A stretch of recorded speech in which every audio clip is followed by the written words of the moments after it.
प्रिय भक्तों, आज हम धन के राजा कुबेर भगवान का एक ऐसा मंत्र लाए हैं जिसको अगर आपने अनदेखा कर दिया तो आप जीवन भर पछताएंगे, क्योंकि यह मंत्र बहुत चमत्कारी है। इस मंत्र के प्रभाव से आज बहुत से भक्त धनवान बन गए हैं। इस मंत्र को केवल सुन के आज कई लोग लाखों करोड़ों में खेल रहे हैं। शास्त्र और वेदों में इस मंत्र की मान्यता पाई गई है, इसलिए यह मंत्र व्यर्थ नहीं जाता है।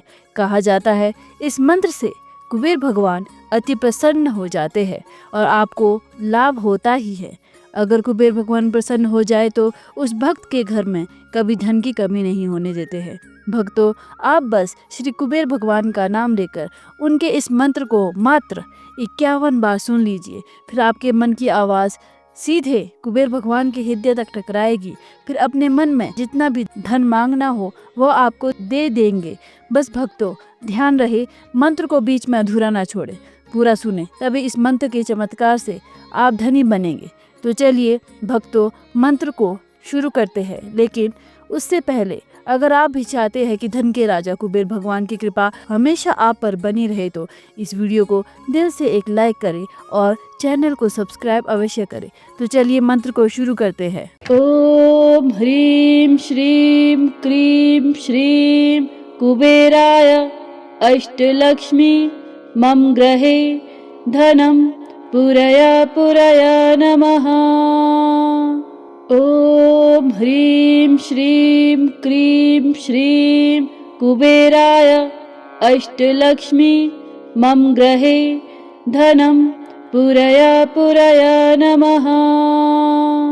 ओम ह्रीं श्रीं क्रीं श्रीं कुबेराय अष्टलक्ष्मी मम ग्रहे धनं पुरय पुरय नमः। ओम ह्रीं श्रीं क्रीं श्रीं कुबेराय अष्टलक्ष्मी मम ग्रहे धनं पुरय पुरय नमः। ओम ह्रीं श्रीं क्रीं श्रीं कुबेराय अष्टलक्ष्मी मम ग्रहे धनं पुरय पुरय नमः।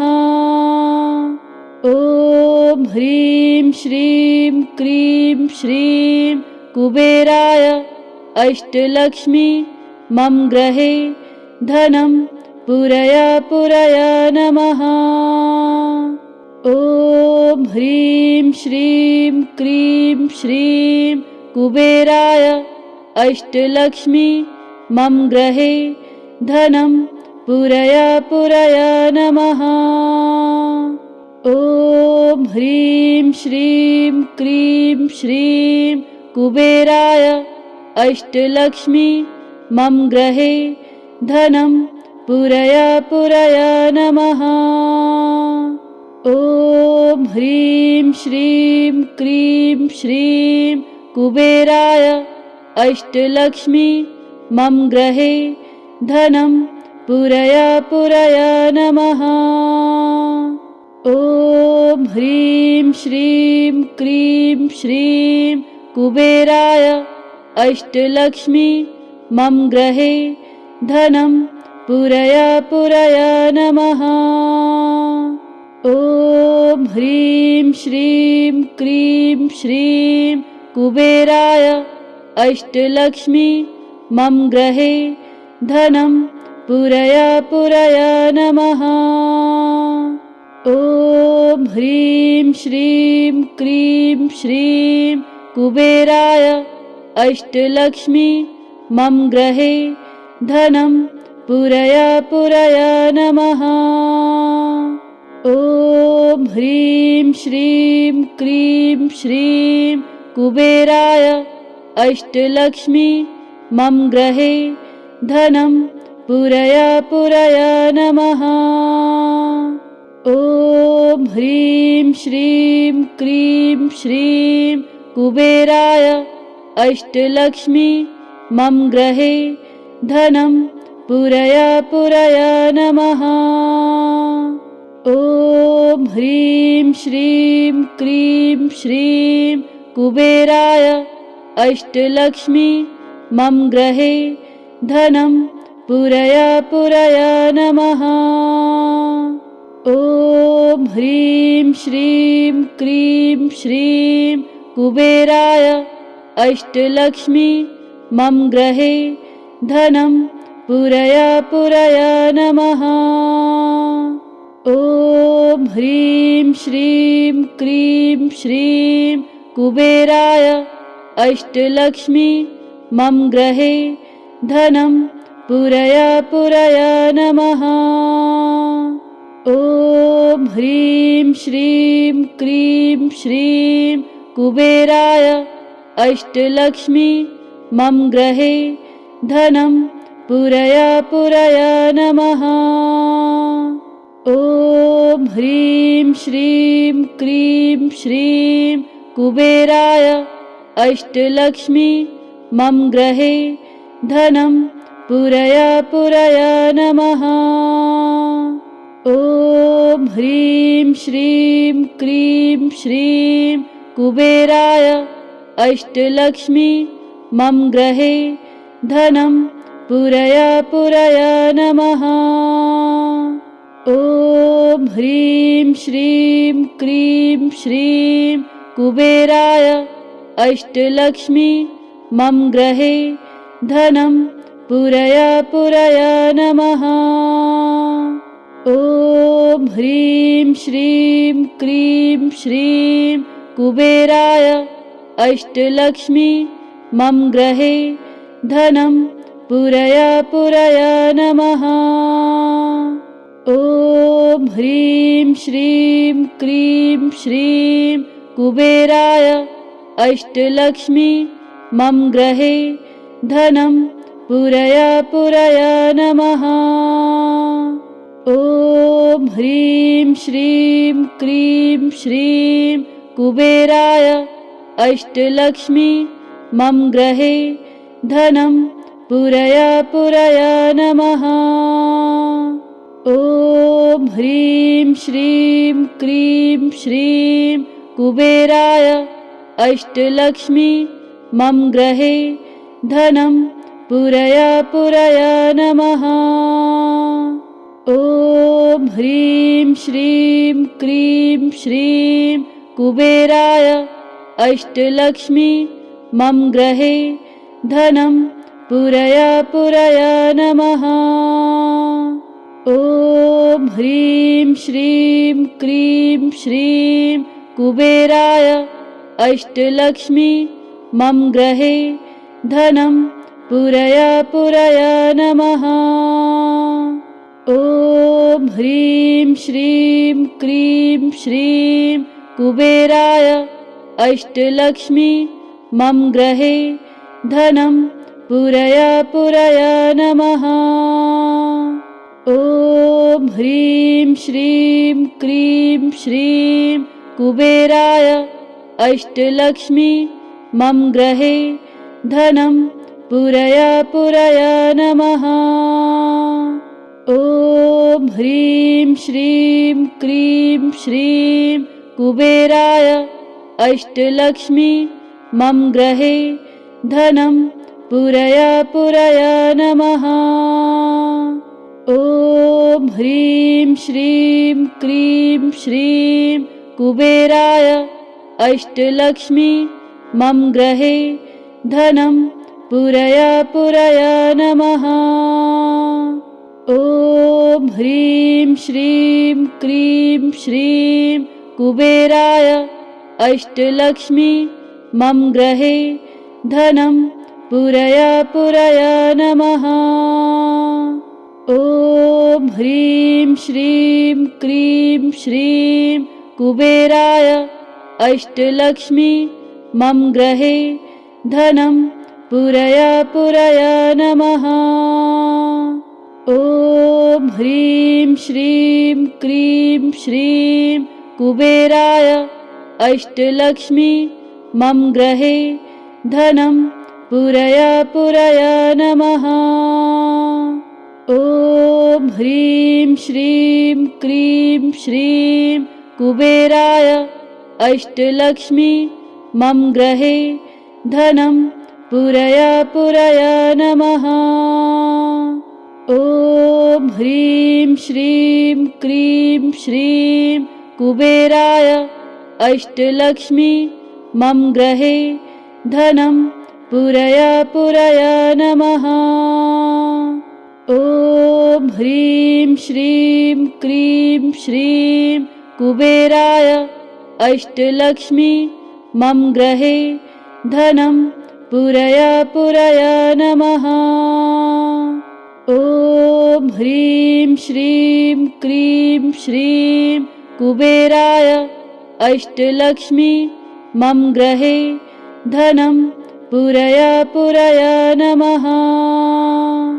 ॐ ह्रीं श्रीं क्रीं श्रीं कुबेराय अष्टलक्ष्मी मम गृहे धनं पुरय नमः। ॐ ह्रीं श्रीं क्रीं श्रीं कुबेराय अष्टलक्ष्मी मम गृहे धनं पुरय नमः। ॐ ह्रीं श्रीं क्रीं श्रीं कुबेराय अष्टलक्ष्मी मम गृहे धनं पुरय नमः। ॐ ह्रीं श्रीं क्रीं श्रीं कुबेराय अष्टलक्ष्मी मम गृहे धनं पुरय नमः। ॐ ह्रीं श्रीं क्रीं श्रीं कुबेराय अष्टलक्ष्मी मम गृहे धनं पुरय नमः। ॐ ह्रीं श्रीं क्रीं श्रीं कुबेराय अष्टलक्ष्मी मम गृहे धनं पुरय नमः। ॐ ह्रीं श्रीं क्रीं श्रीं कुबेराय अष्टलक्ष्मी मम गृहे धनं पुरय नमः। ॐ ह्रीं श्रीं क्रीं श्रीं कुबेराय अष्टलक्ष्मी मम गृहे धनं पुरय नमः।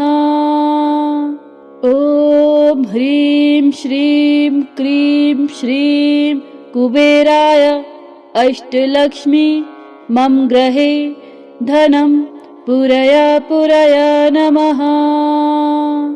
ॐ ह्रीं श्रीं क्रीं श्रीं कुबेराय अष्टलक्ष्मी मम गृहे धनं पुरय नमः। ॐ ह्रीं श्रीं क्रीं श्रीं कुबेराय अष्टलक्ष्मी मम गृहे धनं पुरय नमः। ॐ ह्रीं श्रीं क्रीं श्रीं कुबेराय अष्टलक्ष्मी मम गृहे धनं पुरय नमः।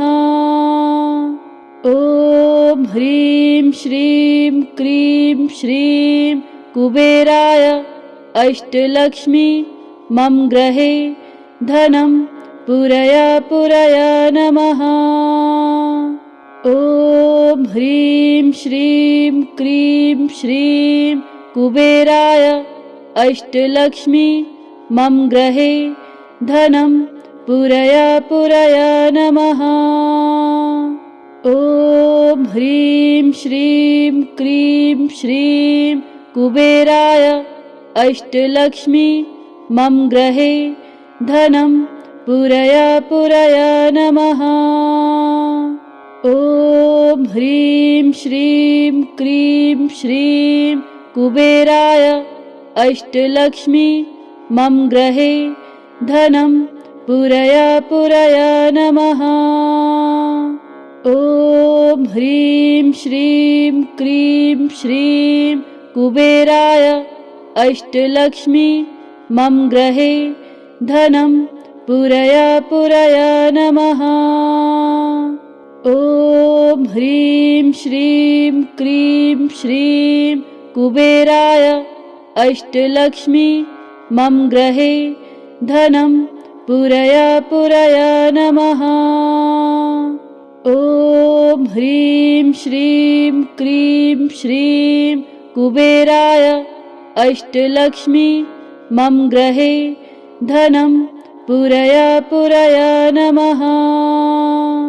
ॐ ह्रीं श्रीं क्रीं श्रीं कुबेराय अष्टलक्ष्मी मम गृहे धनं पुरय नमः। ॐ ह्रीं श्रीं क्रीं श्रीं कुबेराय अष्टलक्ष्मी मम गृहे धनं पुरय नमः। ॐ ह्रीं श्रीं क्रीं श्रीं कुबेराय अष्टलक्ष्मी मम गृहे धनं पुरय नमः। ॐ ह्रीं श्रीं क्रीं श्रीं कुबेराय अष्टलक्ष्मी मम गृहे धनं पुरय नमः। ॐ ह्रीं श्रीं क्रीं श्रीं कुबेराय अष्टलक्ष्मी मम गृहे धनं पुरय नमः। ॐ ह्रीं श्रीं क्रीं श्रीं कुबेराय अष्टलक्ष्मी मम गृहे धनं पुरय नमः। ॐ ह्रीं श्रीं क्रीं श्रीं कुबेराय अष्टलक्ष्मी मम गृहे धनं पुरय नमः। ॐ ह्रीं श्रीं क्रीं श्रीं कुबेराय अष्टलक्ष्मी मम गृहे धनं पुरय नमः। ॐ ह्रीं श्रीं क्रीं श्रीं कुबेराय अष्टलक्ष्मी मम गृहे धनं पुरय नमः। ॐ ह्रीं श्रीं क्रीं श्रीं कुबेराय अष्टलक्ष्मी मम गृहे धनं पुरय नमः। ॐ ह्रीं श्रीं क्रीं श्रीं कुबेराय अष्टलक्ष्मी मम गृहे धनं पुरय नमः। ॐ ह्रीं श्रीं क्रीं श्रीं कुबेराय अष्टलक्ष्मी मम गृहे धनं पुरय नमः। ॐ ह्रीं श्रीं क्रीं श्रीं कुबेराय अष्टलक्ष्मी मम गृहे धनं पुरय नमः। ॐ ह्रीं श्रीं क्रीं श्रीं कुबेराय अष्टलक्ष्मी मम गृहे धनं पुरय नमः। ॐ ह्रीं श्रीं क्रीं श्रीं कुबेराय अष्टलक्ष्मी मम गृहे धनं पुरय नमः। ॐ ह्रीं श्रीं क्रीं श्रीं कुबेराय अष्टलक्ष्मी मम गृहे धनं पुरय नमः। ॐ ह्रीं श्रीं क्रीं श्रीं कुबेराय अष्टलक्ष्मी मम गृहे धनं पुरय नमः। ॐ ह्रीं श्रीं क्रीं श्रीं कुबेराय अष्टलक्ष्मी मम गृहे धनं पुरय नमः। ॐ ह्रीं श्रीं क्रीं श्रीं कुबेराय अष्टलक्ष्मी मम गृहे धनं पुरय पुरय नमः। ॐ ह्रीं श्रीं क्रीं श्रीं कुबेराय अष्टलक्ष्मी मम गृहे धनं पुरय पुरय नमः। ॐ ह्रीं श्रीं क्रीं श्रीं कुबेराय अष्टलक्ष्मी मम गृहे धनं पुरय पुरय नमः। ॐ ह्रीं श्रीं क्रीं श्रीं कुबेराय अष्टलक्ष्मी मम गृहे धनं पुरय पुरय नमः। ॐ ह्रीं श्रीं क्रीं श्रीं कुबेराय अष्टलक्ष्मी मम गृहे धनं पुरय पुरय नमः। ॐ ह्रीं श्रीं क्रीं श्रीं कुबेराय अष्टलक्ष्मी मम गृहे धनं पुरय पुरय नमः। ॐ ह्रीं श्रीं क्रीं श्रीं कुबेराय अष्टलक्ष्मी मम गृहे धनं पुरय पुरय नमः। ॐ ह्रीं श्रीं क्रीं श्रीं कुबेराय अष्टलक्ष्मी मम गृहे धनं पुरय पुरय नमः। ॐ ह्रीं श्रीं क्रीं श्रीं कुबेराय अष्टलक्ष्मी मम गृहे धनं पुरय पुरय नमः।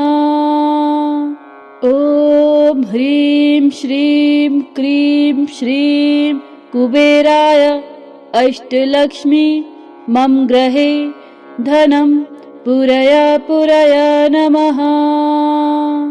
ॐ ह्रीं श्रीं क्रीं श्रीं कुबेराय अष्टलक्ष्मी मम गृहे धनं पुरय पुरय नमः।